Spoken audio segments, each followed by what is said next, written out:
नमस्कार। हनुमानगढ़ राजस्थान से मैं आनंद जैन आप सभी का श्रीदेवी क्लासेज यूट्यूब चैनल की सीनियर सेकेंडरी भौतिकी क्लास में जुड़ने पर स्वागत करता हूं। आज हम बोर्ड परीक्षाओं में जो संभावित प्रश्न है उसके एक प्रारूप रेडियो सक्रिय विघटन के बारे में जानेंगे और समझेंगे। रदरफोर्ड सोडी के रेडियो सक्रिय क्षय के नियम और जानेंगे क्षय की इस प्रक्रिया को किसी भी बाह्य कारक से प्रभावित नहीं किया जा सकता है और किसी एक नाभिकीय संरचना के लिए क्षय नियतांक जो क्षय की प्रक्रिया को निर्धारित करता है वो एक सार्वत्रिक नियतांक है और अलग अलग नाभिकीय संरचनाओं के लिए क्षय नियतांक के मान अलग अलग हो सकते हैं। समझते हैं समय के साथ चरघातांकी रूप से घटती हुई रेडियो सक्रिय नाभिकों की संख्या का अध्ययन, रदरफोर्ड और सोडी का रेडियो सक्रिय क्षय के नियम। रेडियोधर्मी पदार्थ के क्षय प्रक्रिया को रदरफोर्ड और सोडी ने प्रायोगिक अध्ययन से समझा। उन्होंने प्रायोगिक अवलोकनों से पाया कि रेडियो सक्रिय पदार्थ में जो विघटन होता है वो प्रक्रिया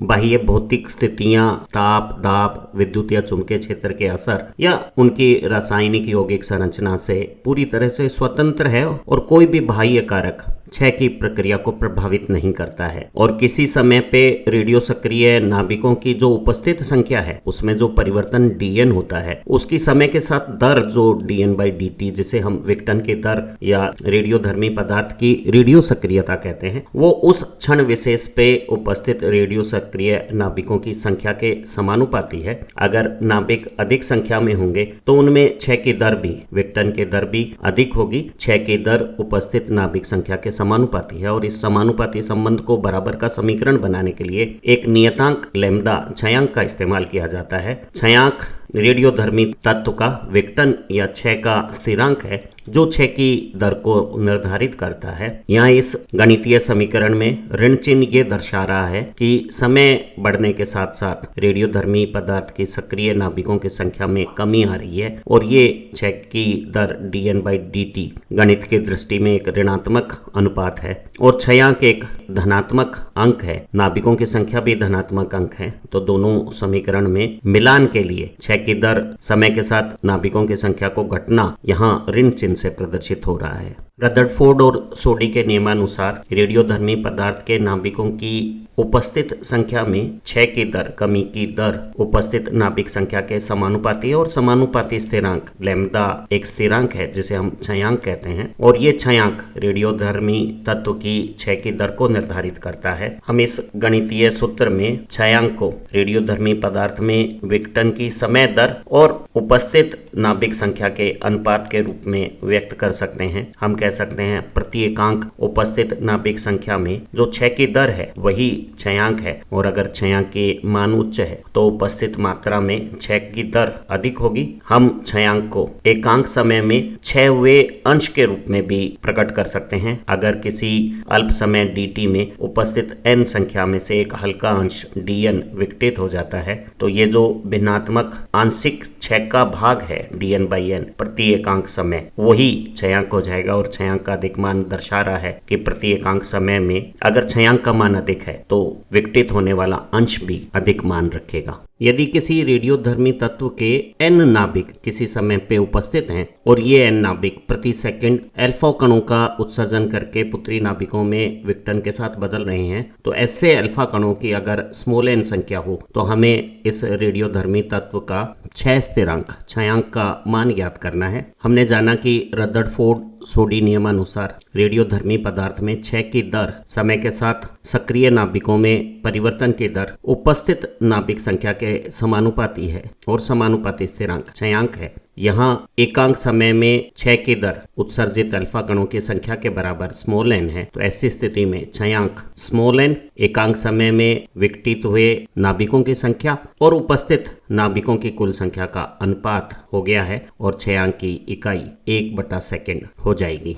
जो स्थिर नाभिक होते हैं, स्थायी तत्व होते हैं, उनमें क्षय नहीं होता और ऐसी स्थिति में उनका क्षयांक भी शून्य माना जाता है। उनमें क्षय की दर शून्य होती है। ये देखा गया कि रेडियोधर्मी तत्वों में जो क्षय की प्रक्रिया है वो एक रैंडम फिनोमिना है, यादृच्छिक घटना है और ये पूरी तरह से अनिश्चित है कि किसी भी क्षण में कौन सा परमाणु विकटित होगा या नहीं होगा। किसी एक परमाणु के लिए ये जो यादृच्छिक घटना है वो निश्चित रूप से एक समूह के रूप में तयशुदा नियमों के अनुसार निर्धारित होने वाली एक निश्चित प्रक्रिया है। तो हम रेडियो सक्रिय क्षय को यादृच्छिक रैंडम भी कह सकते हैं अगर वो एक अकेले नाभिक के बारे में पूछा जावे, और वो एक निश्चित नियमानुसार होने वाली घटना भी मानी जा सकती है अगर इसे एक समूह के रूप में समझा जाए। एक रेडियोधर्मी तत्व की क्षय प्रक्रिया एक सहज, स्पॉन्टेनियस, स्वतः अपने आप होने वाली और निरंतर कंटिन्यूअस क्रिया है। अगर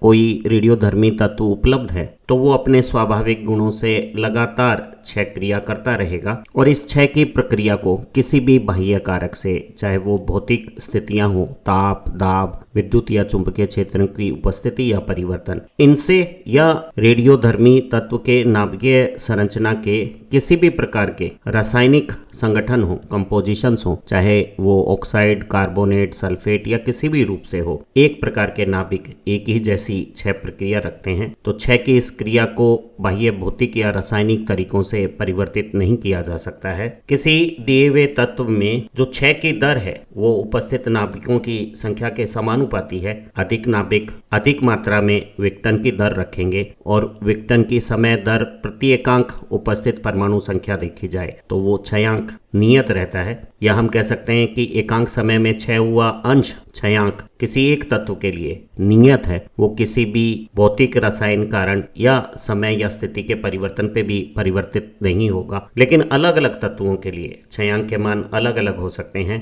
अगर पोलेनियम की बात करें तो उसका क्षयांक काफी अधिक उच्च मान रखता है और ऐसी स्थिति में पोलेनियम बहुत अधिक रेडियोधर्मी सक्रियता रखता है और वो तत्काल क्षय होके लुप्त प्राय हो जाता है। और व्यवहार में या प्रकृति में पोलेनियम स्वतंत्र रूप से उपस्थित नहीं है। वो किसी दूसरे रेडियोधर्मी पदार्थ की क्षय प्रक्रिया में अगर उत्पन्न होते हैं तो तत्काल स्वयं भी क्षय हो जाते हैं। वहीं रेडोन 222 का क्षयांक सापेक्षता कम मान रखता है तो ये काफी अंतराल तक नियमित प्रक्रिया से क्षय होते रहते हैं। वहीं अगर हम रेडियम 226, यूरेनियम 238 या कार्बन 14 के क्षय की प्रक्रिया देखें तो उनके क्षयांक छोटे मान रखते हैं और इनमें क्षय की जो दर है वो धीमी होगी। लेकिन अलग अलग पदार्थों में भले ही क्षयांक अलग अलग मान रखते हों पर एक खास नाभिकीय संरचनाओं के लिए क्षयांक का मान सार्वत्रिक रूप से नियत रहता है। वो किसी भी कारण, समय या स्थिति बदलने पर बदलता नहीं है।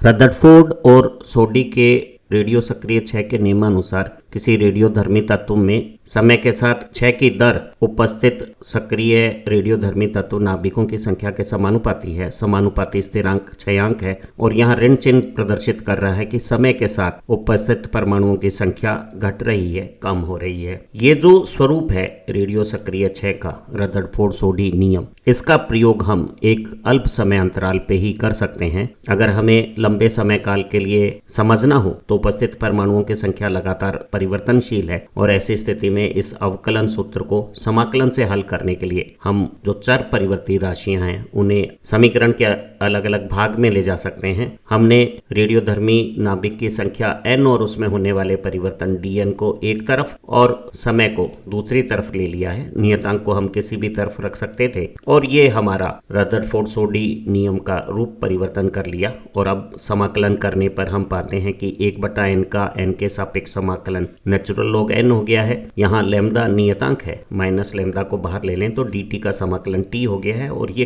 k इस समाकलन प्रक्रिया का एक स्थिरांक है जिसका मान हम सीमांत स्थितियों पे ज्ञात कर सकते हैं। इस समीकरण में समय की शुरुआत t0 पर रेडियोधर्मी तत्व के सक्रिय उपस्थित नाभिकों की संख्या को हम n0 शुरुआती संख्या कहते हैं और अगर हम n की जगह n0 रखें, t का मान 0 रखें तो k का मान नेचुरल लॉग n0 आ जाएगा। और k का मान इस समीकरण में अगर हम प्रतिस्थापित कर देते हैं तो हमारे समीकरण का रूप हो गया natural log n = minus lambda t plus natural log n0। Natural log की टर्म को एक साथ लेने के बाद ये अंतर नेचुरल लॉग n में नेचुरल लॉग n0 का अंतर भाग के रूप में लिखा जा सकता है और ये n और n0 के अनुपात का natural log minus lambda t के बराबर हो गया है। इस समीकरण में नेचुरल लॉग को प्रतिस्थापित करने के लिए दोनों तरफ की चर घातांक एक्सपोनेंट पावर ली गई और e की पावर नेचुरल लॉग n/n0 ई की पावर माइनस लैम्डा टी हो गई है। नेचुरल लॉग और ई की घात पे चढ़ाना एक दूसरे के उत्क्रम गणितीय रूप हैं। ये एक दूसरे के असर को खत्म कर देंगे और इस गणितीय स्वरूप का हल, पहला अंक जिस पे पहला फलन नेचुरल लॉग लगाया गया है वो n/n0 हो गया है। n0 का पक्ष रूपांतरण करने पर किसी समय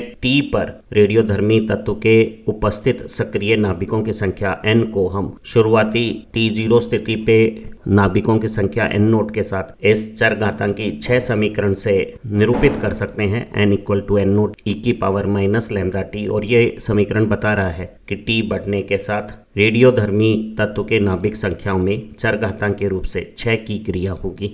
अगर हम किसी समय t पर उपस्थित रेडियो सक्रिय तत्व के नाभिक संख्या n का समय के साथ लेखा चित्र बनाएं तो ये चरघातांकी 6 का रिलेशन बता रहा है कि शुरुआती t0 स्थिति पर उपस्थित रेडियोधर्मी नाभिकों की संख्या n0 अधिकतम है और जब ये संख्या अधिक है तो 6 की दर भी अधिक होने पर एक्सपोनेंशियल डिके के अनुसार चरघातांकी 6 के अनुसार नाभिकों की संख्या तेजी से घटती है और जब उपस्थित नाभिकों की संख्या कम होने लगती है तो 6 की दर भी कम हो जाती है और इस चरघातांकी 6 का ढाल लगातार कम होता हुआ एक चरघातांकी स्वरूप प्राप्त कर लेता है।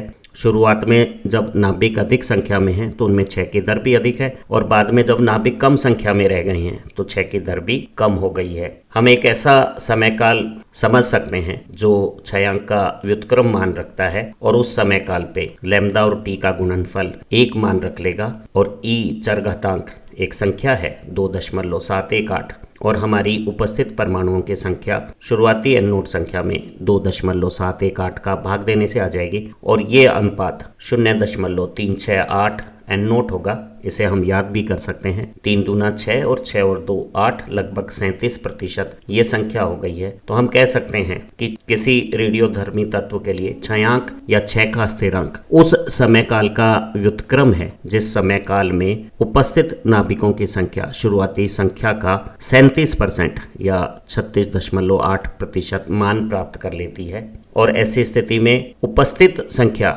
37% रही है और क्षय हुई मात्रा 63% के लगभग हो जाएगी। तो वह समय काल जिसमें एक रेडियोधर्मी तत्व 63% क्षय होके 37% मात्रा प्रारंभिक मान की रखता है, उस समय काल के व्युत्क्रम को हम छयांक कहते हैं। हमने जाना था कि छयांक का मान किसी एक नाभिकीय संरचनाओं के लिए सार्वत्रिक रूप से नियतांक है। उसे भौतिक रासायनिक कारण समय या स्थितियां बदलकर बदला नहीं जा सकता है। तो हर बार छयांक के व्युत्क्रम समय काल में जो भी संख्या उपस्थित होगी उस संख्या का लगभग 63% अंश तो क्षय हो जाएगा और उस संख्या का 37% अंश शेष सक्रिय रूप में रह जाएगा। तो किसी भी समय स्थिति पर छयांक के व्युत्क्रम समय काल में उपस्थित मात्रा का 63% अंश क्षय हो जाएगा और 37% अंश ही उपस्थित रहेगा। किसी रेडियोधर्मी नाभिक की क्षय की जो प्रक्रिया है वो एक स्वतः होने वाली स्पॉन्टेनियस और सतत क्रिया है। जब तक रेडियोधर्मी पदार्थ उपस्थित है वो एक सहज निर्धारित रूप से निरंतर जारी रहेगी और इस क्षय प्रक्रिया को किसी भी बाह्य भौतिक रासायनिक कारक समय या स्थिति द्वारा नियंत्रित नहीं किया जा सकता है। किसी भी रेडियोधर्मी नाभिक की क्षय की प्रक्रिया को छयांक या क्षय स्थिरांक लैम्डा नियंत्रित करता है और छयांक का मान भौतिक रासायनिक कारण समय या स्थिति के साथ बदलता नहीं है। किसी एक विशेष नाभिकीय संरचना के लिए रेडियोधर्मी नाभिक का छयांक सार्वभौमिक रूप से स्थिर बना रहता है। हालांकि अलग अलग रेडियोधर्मी नाभिकों के लिए छयांक के मान अलग अलग हो सकते हैं।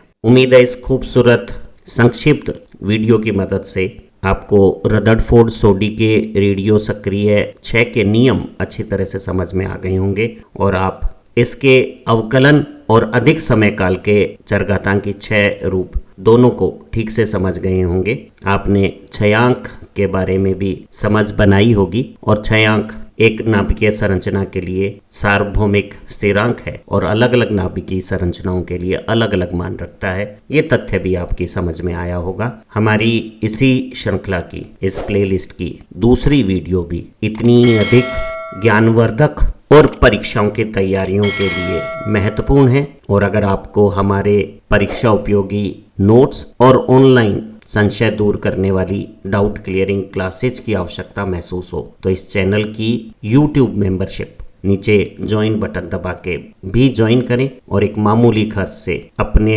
अध्ययन को ज़्यादा बेहतर बना लें। आप अच्छा पढ़ें, तरक्की करें। Have nice time. Thank you very much.